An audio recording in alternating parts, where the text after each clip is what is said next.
Welcome back into the College Football Every Game on the Board show, part number 2 with Matt Josephs from ESPN Richmond. Follow him on Twitter at MidMajorMatt. If you're new to Every Game on the Board, you can watch us on YouTube, on Twitter, and wherever you're downloading your podcasts at Every Game on the Board. Without further ado, our two-hole hitter here, Matt Josephs at MidMajorMatt. Welcome in, Matt. How you feeling? Feeling good, Drew. Well, I'm not feeling good because the college football season's rapidly disappearing. I mean, I've enjoyed doing the show and handicapping the sport, doing pretty well doing so, but like it's disappearing, like sands in the hourglass there, Drew. It really is. Week 10, guys. Double-digit weeks. That means that I think there's only 14, and then we got championship game and then bowl week. So bowl weeks, it's definitely it's going away from us, unfortunately, Matt. But hey, that's what we're here for, to give out good information. And even though we're in week 10, we still have college football left. Guys, we are going 339, 340 Marshall, App State, down to 378. So 377, 378 Charlotte and Tulsa. Those are those little numbers next to the team name. We are going down in rotation order. First game up here, Matt. Marshall, App State, 6 o'clock Eastern time, 56 being the total, -3 in the hook. That's App State at home. You like it anything here? Marshall and App State to kick us off. So the good thing is today there's no weather issues in my section. So for the guy in the comments a couple weeks ago who said stop mentioning the weather, there is nothing. It's all beautiful weather, slightly warm, slightly cold, no winds, no rain. So we got absolutely perfect weather all over the place, which is really good. When it comes to this one, Drew, I don't trust either team. Marshall's just gone in a tailspin. They've lost a bunch of games in a row. They did not look good against Coastal Carolina. One of the losses I had last week was the under on the team total for Coastal Carolina. And I think they had it in the first half. Marshall, if they're not playing defense, their offense isn't good enough to go and score a bunch of points. But you look at App State. I mean, App State got pushed around in the beginning of the game by Southern Miss. And Southern Miss is one of the worst teams in the country. You know, their offense was ridiculous. And they fired their offensive coordinator and brought somebody else in. Well, they didn't fire him. They changed offensive coordinators. And then they give 38 points to that terrible team. So I don't really trust anybody here. I would say this. If your book has player props, I'd look at the Rasheen Ali or any running back on Marshall's rushing yards over. The one thing you can consistently do on App State is run the ball. And Rasheen Ali, obviously, and the running back group for Marshall is pretty much their offense because Cam Fancher is not very good. Yeah, definitely an agreement there. They have struggled offensively in more than one area. We got Tulane and ECU up next, 3:30 Eastern here, Matt. Seeing 47 being the total, -17. That's the Green Wave, the Tulane Green Wave as the heavy road favorite here. You like it anything in ECU? So I think that this is about the time when we start looking at several things when we handicap these games. Conference standings to see who has a chance to go and make their conference championship game. Bowl eligibility. Obviously, you've got teams who are in that 3-4 win area who are going to start to make the push to 6 and hopefully have a postseason. And then there's the teams on the other side, the bottom of the standings and the teams that have no chance. And you look at this East Carolina team who's been miserable all season. The 27 points they scored to UTSA last week was their second highest total against an FBS opponent. This is a bad offense. This is their only home game over a 4-week span. But what's the atmosphere going to be like? Now, for those who've stayed with me on these groups, Drew, they know I don't lay this number on the road. I never lay numbers like this on the road. It's just one of my personal things. Tulane's going to win the game. They came off of a close effort against Rice last week. There's no look ahead. They're hosting Tulsa next week. The one thing else that we have to kind of look at here, Drew, is Tulane and Air Force were right there when it came to the college football playoff rankings, and they're playing for that group of 5 spot when it comes to the New Year's 6, even though that spot should go to JMU, but that's another thing. So Tulane's going to put up some style points here, Drew. So I think that you may want to look at like a Tulane team total over here. They've got to not only win this game, but they've got to look impressive doing so to keep, ahead of or stay ahead of Air Force. And in your opinion, who is the best group of 5 team? You'd be the best person to ask. It's James Madison. It's James Madison, but obviously they can't do it because the NCAA is run by a bunch of fools. If that's not the case, then I think Air Force is. I just think Air Force, the numbers they put up offensively, and we'll get into it because they're in our section, the numbers they put up offensively and the efficiency that they score touchdowns at is pretty much unmatched. Now, their defense is not the greatest because I don't think it's been tested a lot this season. But it's JMU and then it's Air Force right now. And then who would you put third? Would it be Tulane? See, that's the thing. So it probably would be Tulane. There's nobody else really in the Sun Belt. I might have said South Alabama, but they lost to Louisiana last week. Conference USA, Liberty, I'm not putting there because Liberty's undefeated schedule or Liberty's undefeated record is part of their schedule. Their schedule's really easy. They won their toughest game last week. So yeah, it would probably be JMU, Air Force, Tulane, and then I don't even know if you ask me the fourth team, like. Maybe it's SMU. Maybe. I don't know. And they're not even going to be a G5 team much longer. I mean, Troy's pretty good. I kind of think Air Force is the best, but you're right. JMU, that's a heck of a program themselves. I actually like to see those two play. We'll move down the list here. Good breakdown to start it. Nebraska, Michigan State. We're seeing Nebraska minus 3-point road favorites. Low total here, Matt. 34.5 in East Lansing. It's crazy. The Big Ten West has a 4-way tie for first with another team 1 game behind them. Part of that 4-way tie is Nebraska. And you look at this Nebraska team, they're very impressive. And as I've said last week, because we had this game in our section, if you think about it, we should never doubt Matt Rule. We should never doubt Matt Rule. Matt Rule did great things at Temple. He did great things at Baylor. He was not great at Carolina, but he's a college coach. The problem here is, like, I think Michigan State's dead. I feel like this program has been through so much this season. They didn't look very good against Minnesota last week. They're playing at Ohio State. Not to say a bad team can actually have a look-ahead game. But I would lean Nebraska here, Drew. I feel like Michigan State's a dead man walking when it comes to the rest of this season. They may not win a game the rest of the season. They lost their Michigan game. They don't have their head coach. They've got an interim head coach. I just feel like this is a team that's going to try and finish this season out as quickly as possible. Matt, we got the next one here in the Big 12. BYU and West Virginia, 7 o'clock Eastern kick here. So prime time. With the Mountaineers laying minus 10 at home, 51 being the total. BYU at West Virginia. Neil Brown was on the hot seat, a guy that made the step up from the G5 from Troy. But I don't know. What's your overall thoughts here? West Virginia hosting BYU.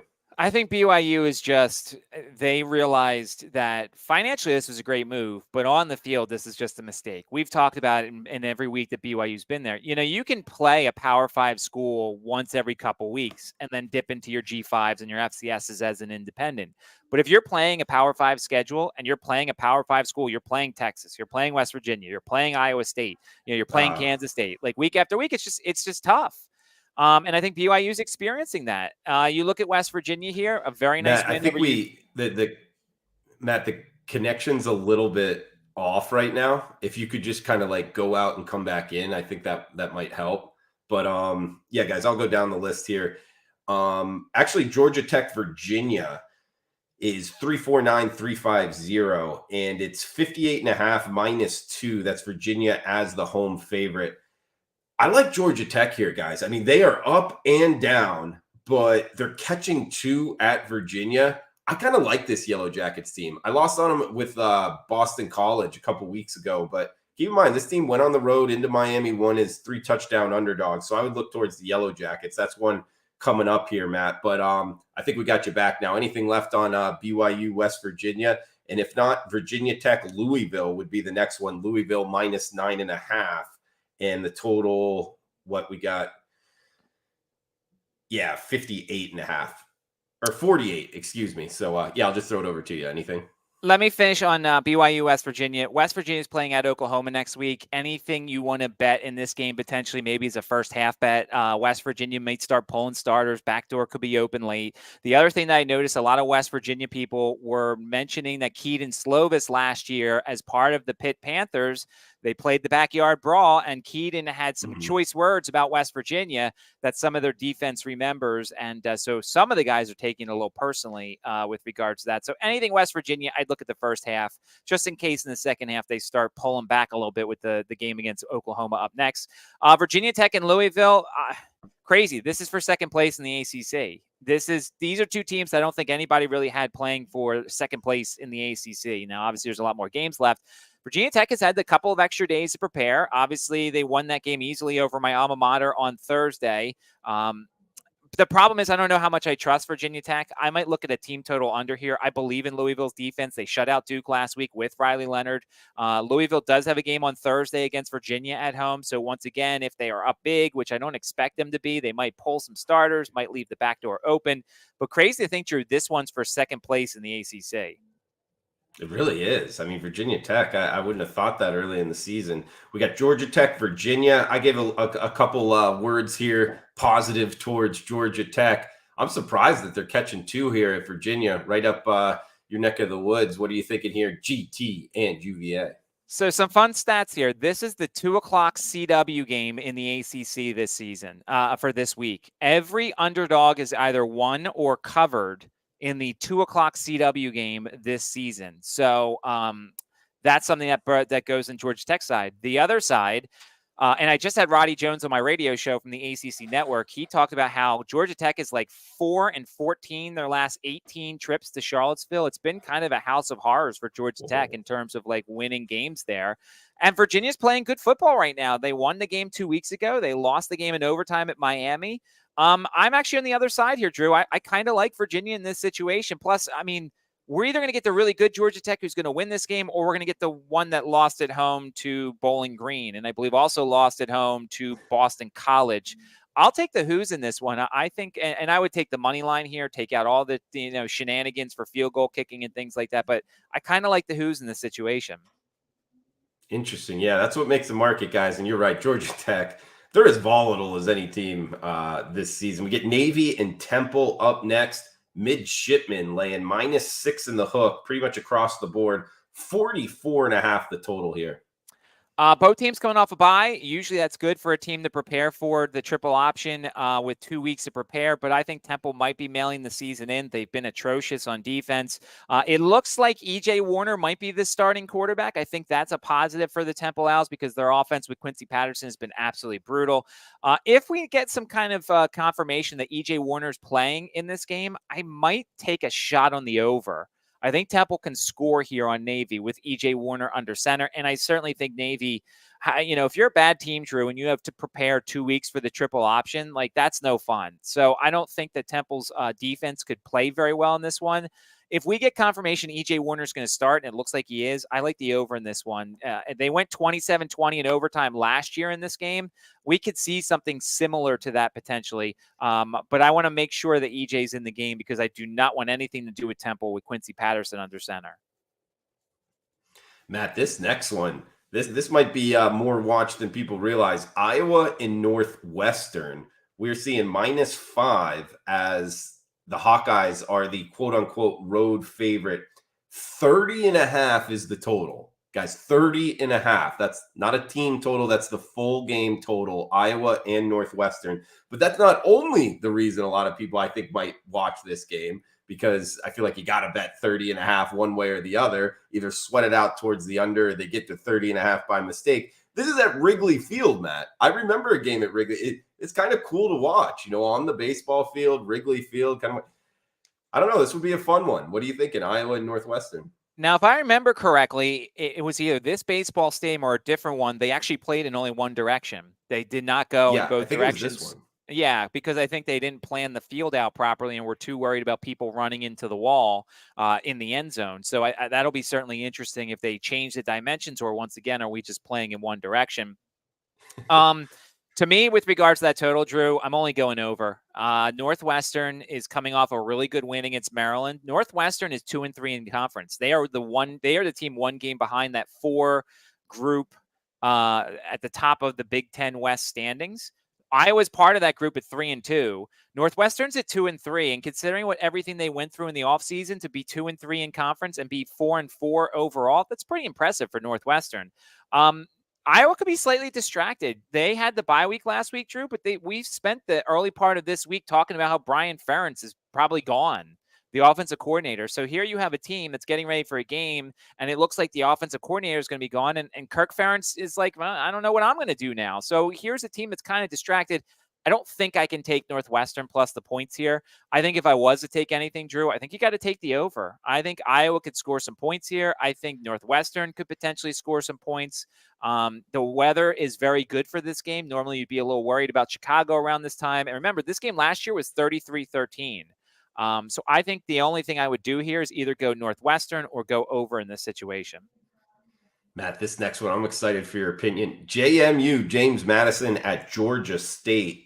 54.5 being the total, -5.5. That's JMU as the road favorite in Turner Field, downtown Atlanta, the old Braves Stadium. Georgia State's pretty good, Matt. I don't think they're as good as JMU, but the ultimate equalizer, 5.5. What are you liking in this one? So I talked to Jalen Green earlier this week, the JMU defender, and they were, there were some things that Old Dominion did that kind of took them by surprise in terms of the speed and how fast they were going, because JMU's the number one rush defense in America, and it wasn't even close. And I think it's still not close, even though they gave up, I think, over 100 rushing yards to Old Dominion. Georgia State is a run-based offense once again, and this feels like an interesting trip here, Drew. I'm just a little worried about the Dukes. This is probably their toughest game left. They host UConn next. They host App State, who we've talked about, and they play at Coastal Carolina, and Coastal Carolina doesn't scare me. And so this is probably the last game between them and 12-0. I kind of like the over here. Georgia State has an offense that I think is going to put up some points. Their defense just gave up 44 to Georgia Southern. JMU went all over Georgia Southern a couple of weeks ago in terms of their offense. I think this one's an over, Drew. And by the way, the Panthers are 3-2 in the Sun Belt East. They are behind JMU, but remember, JMU can't win the championship. So right now, Georgia State's chasing other teams when it comes to that top. I think the Panthers can hold their own here. I would like the over in this game. Matt, next game up, we get Illinois and Minnesota, 3:30 Eastern. Golden Gophers rowing the boat here, -2-point home favorites. 43.5 being the total. It's so crazy. We go from an awesome Sun Belt game to a terrible Big Ten game. That's just the way these rotation numbers go. I mean, look, PJ Fleck's got to be on the hot seat, I would imagine. But by the way, Minnesota is also in that four-way tie in the Big Ten West. So as bad as they've been, it doesn't matter. They've just been winning games, and I think they're going to win once again here. Now, the one thing that works for Illinois is Illinois is coming off a bye week. Minnesota's never beaten Brett Bielema. Now, that's just kind of a weird stat. Throwing that out there, do with it what you'd like. I think Minnesota has a little bit more momentum in this one, plus slight revenge. Illinois won this game last year. I'm not playing this game. I don't even know if I'm going to look at the first quarter under necessarily, which we like to do in Minnesota games, but my lean is to the home team in this one. Houston and Baylor, these two teams not far apart. Next game up, 58 the total, -4, pretty much across the board. That's Baylor as the home favorite in Waco. Do note there is a 3.5 out there at Bet Online. So if you do like Baylor, check out betonline.ag. What are you thinking here, Houston and Baylor? I think Houston, much like BYU, is realizing that the life in this conference is going to be very tough for them. The 41-0 loss against Kansas State, they weren't really competitive in that game. Kansas State could have probably scored more points. Baylor's a bad team in that conference, but I still think they're better than Houston in this one. It's two teams that probably have some recruiting battles for certain recruits in that area. I lean to Baylor. If I was to play this game, I would look at that 3.5 on Bet Online. And once again, this is kind of where those things is. You need to have multiple outs when you take a look at these games, and having Bet Online in your portfolio in terms of sports books, it's going to help you out in this case because they have the best line. Obviously, if you like Houston, you're going to lean more towards the 4s, but I kind of like Baylor in this situation. So why not take that 3.5 on Bet Online? Well said, Matt. As we move to the Conference of Champions, Oregon State and Colorado, 62.5 being the total, -13 in the hook. That's the Beavers in Boulder. Coach Prime, the whole bit. What are you thinking in the Pac-12? So it's tough because I feel bad for Colorado in some respects. They got so much attention in the start of the season, and then they had the USC game, and they had all these other games, and then they hit this stretch of teams that, nobody cares about. And the first one in that stretch was the Pac-12 Network, and no one watched it. And now, the story coming out of Colorado is about the, Coach Prime and Colorado having stuff taken from their locker room, and I just read UCLA had stuff taken from their locker room. So, we're not even talking about the football team anymore. We're talking about off the field stuff, which I think actually actually potentially, Drew, sets up nicely for Colorado, that you've got an Oregon State team coming off a tough loss against Arizona. This is a team that in the standings, they're 2 games behind Washington. They're a game and a half behind USC. So they're like in the race, but they're not really in the race. I feel like this is not a bad spot potentially for Colorado to cover this game. I don't think they're going to win. They're going to struggle to get bowl eligible. They got Arizona next week at home. But I think this is an opportunity, and I don't know if you agree, Drew, to like kind of just be another team in college football and maybe just, go out there, give a really good effort and cover the number here. Yeah, stay within 2 touchdowns. I could definitely see it. I mean, backdoor might be open as well. We got Arizona State and Utah up next. 41.5 being the total, minus 11. That's the Utes at home. Of course, coming off of that tough loss. Before we get to it, Matt, do want to give a shout out to sponsors of the show. Viva Tequila Seltzer, vivatequilaseltzer.com. Get it shipped to your house, guys. Drinkable hard seltzer. We got tequila seltzer, that is. Grow up, drink tequila, 4.5% ABV, 0 sugar, helps with the hangover. vivatequilaseltzer.com and betonline.ag. You're looking for a sports book? betonline.ag. The game starts here. Utes off the blowout loss, minus 11 at home, 41.5 the total as they're hosting the Sun Devils, Matt. So this is a weird spot here. I promote it here. I write articles for ftmbets.com, and an article I write on Monday or Tuesday is the spots article to kind of take a look at situations that maybe you don't necessarily jump towards the favorite or benefits the underdog here. And it's a weird spot here, Drew, off a really deflating loss against Oregon. Like, this was an opportunity for them to stay in the national title picture, to stay in the Pac-12 picture. And they lose by a lot. It's 35-6. And we know that Utah's offense isn't very good. They're now 2 games out in the standings, and they get a road trip to Washington next week. So they come home where they barely lose. Rice-Eccles is a tremendous home field advantage. Of course, it didn't help them last week. And then you got an Arizona State team that's got a little bit of momentum. They've got the home win against Wazoo. We had Arizona State last week. And they've got the road trip to UCLA. Arizona State's been kind of a pass. They've been close in some of these games. So I don't want to play this game, Drew, because I don't want to guess where Utah's head's at. They're either really mad that they lost last week and they come out and destroy the opponent, which I don't think their offense will allow them to do, or they're really hungover and a bad Arizona State team in a tough environment can hang around. So if you can tell me, or if you can guess what a bunch of 18, 19, 20-year-old kids are going to feel like on Saturday in this game, then go right ahead and bet this one. But I don't really feel like guessing. Maybe I'll try and jump in live after like watching it for a quarter and saying, oh yeah, this is what Utah looks like right now.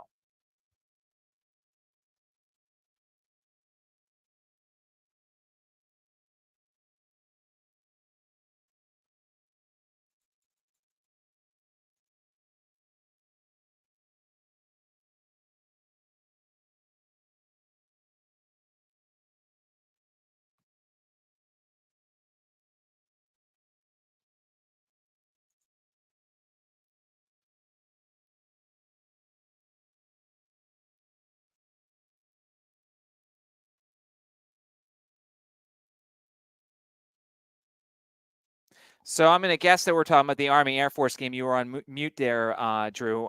So if we're talking about the Army Air Force game, it's one of those things where, and I saw what Jeff was talking about earlier, and I'm going to slightly disagree only because in a situation like this with a total this low and 2 academies, the statistics heavily weigh on the side of the underdog. It's not one of my favorite plays. And obviously he talked about Army is on a 5-game losing streak, and they just lost to UMass. And so they're not doing well. They're trying to change the offense. It's not going well for them so far. But like we've seen bad teams hang around in this situation. You go back to the Air Force Navy game a couple of weeks ago. Navy was nowhere near what our Air Force was. And if Navy doesn't foolishly go for 2, then a lot of the numbers that you saw with regards to Navy, people covered. So, in this situation, I usually lean to the underdog. And this situation, you usually lean to the under. But remember, the other situation here is Air Force has to score. And they have to score and they have to look good because they're chasing Tulane in the college football playoff rankings. So I could see where if you do like the favorite in this situation, a game that's not going to see a lot of scoring, I could see why you would take Air Force. I'd actually also maybe look at a team total under, especially for Army. If it's above 7.5, maybe if it's like 10.5 or 11.5, maybe I look at the under here because you could get a case of like a 28-10 type of game. Army covers the number.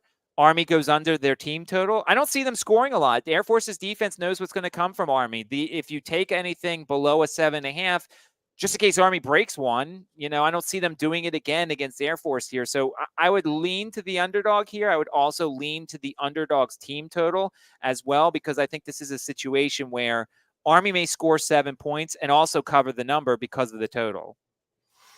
And yes, Matt, I was on mute. Apologies for that, guys. Air Force minus 18-point favorites, 31.5 being the total. Back to the Conference of Champions, UCLA and Arizona. Bruins minus 3-point road favorites, 51 the total in Tempe. So I really like this kid that Arizona's putting out there, a quarterback now. I think he is very good. We saw it again last week in the 27-24 win over Oregon State. UCLA looked pretty solid against Colorado. Of course, the quarterback, I feel like every week is something different with UCLA and things like that. There is revenge for UCLA. Arizona went to Westwood and won this game last year, 34-28. I actually still think Arizona might be the worth the look here. I think Arizona at home with this quarterback who's really hot right now. UCLA on the road, you might actually get a pretty good atmosphere in Arizona. I think my lean here, Drew, is to the home dog in this one. And I said Tempe. My apologies out there, guys. Tucson, Arizona, UCLA at Arizona. Maybe look towards the home dog. Cal and Oregon up next. Oregon laying a big number here, minus 24.5, 59 being the total. Cal versus the Ducks. Situationally, another sandwich spot for Oregon. They win the game at Utah. They've got USC at home next week. But the thing is, they're also trying to keep afloat the Bo Nix Heisman campaign. And they're home, so they're going to put up a lot of points. What's Cal's head? Where's Cal's head at? They lose the game to USC at home, 50-49. They put up some really good effort. Of course, USC's defense is really bad here. To me, Drew, the only place I'm going is an over. I don't like laying the large number here in this situational spot. Maybe you look at Oregon in the first half, but if they're hungover from Utah, then it might be a little bit of a close game. I think the over comes into play here potentially. I think Cal can put up some points, but this feels like one of those situations where they get Bo Nix 4 or 5 touchdown passes to keep him in the mix for the Heisman here, and then they kind of get ready for USC. Matt, we got 4 games left here, guys. We'll get a best bet from Matt as well, as he's been killing the best bet section. He's up like 5 units on the season. So we'll get that from him. But Matt, I got to ask you first, what jersey are you wearing there? What is that? This is a Ted Lasso jersey, a promotional jersey sent to my radio station. And being a loyal, somewhat Ted Lasso fan from the first 2 seasons, because I haven't watched the 3rd season yet, it's a nice little jersey. Okay, nice. We like it, man. Washington, USC up next. This is a good one. -3. That's the Huskies road favorite. 76 is now the total at Bet Online. So it's -3. Huskies road favorite. 76 the total in the Coliseum. Washington versus USC. So here's the thing. I feel like if USC was running out the slate with a couple of bad teams, USC would be a fade the rest of the season because they've got nothing to play for. Caleb Williams has nothing to play for. He's probably going to be the first pick. If not the first, he'll be the second one if he decides to come out. But I think the fact, Drew, that the next 2 weeks USC hosts Washington, plays at Oregon, I think that's going to keep them in to the season the rest of the year. Problem is their defense is still terrible. So how do you play this game? The total's really high. Washington on the road. I don't know what kind of atmosphere are we getting in USC. Are the students going to show up? Is it going to be any sort of atmosphere in this game? Are a lot of Washington people going to make the trip down to USC? Can we get a Huskies-ish type crowd in this situation? To me, I'm looking at like a Michael Penix touchdown passes over in this situation. It's probably going to be like 3.5, but like it's USC, Drew. USC couldn't stop a bunch of high school kids right now on defense. So to me, I'm isolating on Michael Penix. He's still got an outside shot at the Heisman here. So I think Washington, if they're going to win this game, they're going to do it through the air. I would look at a Michael Penix passing touchdowns over if your book has props in this situation. Matt, we got one more Pac-12 game and then 2 Mountain West games to finish off part number 2. Every game on the board, wherever you're downloading your podcast at. Every game on the board. Stanford, Washington State. Next game up, Cougs laying -13 in the hook. So near 2 touchdown home favorites. 59.5 being the total. Stanford at Washington State. So Washington State's lost 4 in a row. They're not very good. They're 120th in total defense. They're 122nd against the pass. And then you got a Stanford team who lost to Washington, played pretty tough in that game. Stanford's 126th in total defense. They're 130th against the pass. The problem is I don't know where Washington State's head's at. Cam Ward should have a pretty good game in this one if they're focused and ready, because Cam Ward's a pretty good quarterback. We loved him in Incarnate Word. Now he's at Washington State here. Part of me wants to take a chance on Stanford in this situation, thinking that Wazoo is going to continue to be hung over as they've played they were 4-0, and then they had the bye week, and then they've lost their last 4 games. So where is their head at right now? If they win this game, they might be a play-on team the rest of the year. If they lose this game, or if they don't cover and they look bad, they might be a team I want to fade, especially next week. They're playing at Cal. I might take a shot here with Stanford and hope that they're focused and ready in this one and can take advantage of Washington State's bad defense. All right, let's head to the Mountain West for the last 2 here, guys. Utah State and San Diego State. We are seeing Utah State -2.5 as the road favorite, 57.5 being the total. Snapdragon Stadium as we get Utah State heading to San Diego here. Both teams coming off a bye week. That's always beneficial. Obviously, you kind of want to have one of the teams coming off a bye, so that gives them an advantage, but both teams fresh and ready. It's funny because before the season, Utah State was a fade for me. I've heard a lot of people who didn't want to be a part of Utah State. I watched their game a couple weeks ago. The offense is pretty good. It goes really fast. They go really fast. They spread the field out, spread their wide receivers out, and kind of work in space. And it did not work against San Jose State very well. They turned the ball over. It did. You've got a San Diego State team that doesn't play as good defensively. It's funny. We kind of perceive San Diego State as an under team, but they've kind of been an over team as of late. The over might come into play here. Neither defense scares me that much. Problem is neither offense is consistent enough. But I think if this number comes down a little bit, I might be interested in the over in this one. Matt's best bet is coming up. We got 1 game left. Check out vivatequilaseltzer.com. Get it shipped to your house. vivatequilaseltzer.com. 4.5% ABV, 0 sugar there with Viva. And betonline.ag. The game starts here. You're looking for a sports book. betonline.ag. Sponsor of the podcast, Charlotte and Tulsa, 4 o'clock Eastern here to end part number 2, guys. We will have the second half of the podcast coming up tomorrow, but we'll finish it off here, Matt. Tulsa, the Hurricane, -4 in the hook at BetOnline, 48 being the total. It's -4 pretty much everywhere else, guys. So if you do like Charlotte, the 49ers, check out betonline.ag, but we'll call it -4 here. That is Tulsa as the home favorite. Tulsa shouldn't be laying points to anybody. It's a team that's not very good. Charlotte's not very good either, but it feels like they're trying at least. Tulsa's coming off a 69-10 loss to SMU. They've scored 17 points or less 5 times this season. Charlotte is not doing well either, but they're at least trying. Like, they played really good defense against Navy a couple weeks ago. They put up some points against Florida Atlantic. They're just not a good team, but they're trying for their coach. This is probably not a game I'm going to actually play because I don't want to get involved with either of these two. But to me, I couldn't lay money with Tulsa against anybody. It's just they're a really bad football team. If I was to play this game, Drew, I think I would want to bet back the team that's trying at least still. And Charlotte is the one of these two teams that's still trying. So I would play Charlotte if I was to play anything, but dear God, there's so many good games that you've already gone over and that have still yet to be gone over. Don't bet on this game. Fair enough, Matt. And hey, best bet time, man. You've been killing it over the course of the whole season. Can you leave us with the best bet and any final thoughts here for the show? Yeah, I'm mad at Penn State last week. That one should have hit. Penn State was horrendous. And then they had that fumble at the end, and they just couldn't pick the ball up and got a safety instead of a touchdown. That was very frustrating. But we'll start a new win streak this week when it comes to this sort of thing. I really want my best bet to be the Iowa Northwestern over, but I can't do that. We did that to the people earlier this year when we took the Iowa Western Michigan over, and that one got over because Iowa carried that thing over. So I think I'm going to go with all reliable here. I think I'm going to go with the JMU Georgia State over. I think JMU is going to score some points. They've tested themselves on the road already plenty this year. Georgia State's defense doesn't scare me. And I think JMU is going to give up some yards to Georgia State. I think the sleepy atmosphere of Turner Field is going to bring the Dukes down just a little bit here. Georgia State still has some things to play for. James Madison wants to have that undefeated season to say, screw you, the NCAA.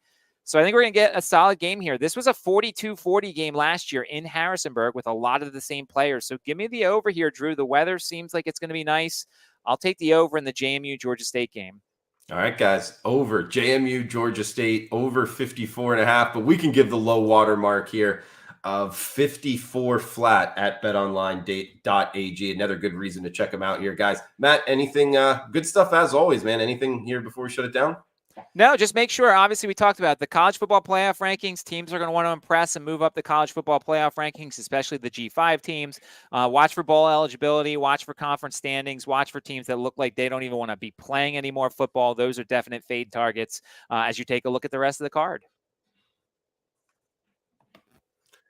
All right, guys, that does it. We'll be back tomorrow with part 3 and 4. Wherever you're downloading your podcast at, every game on the board. Thanks for tuning in. Smash that like button. Make sure to subscribe, comment below. Cash those tickets.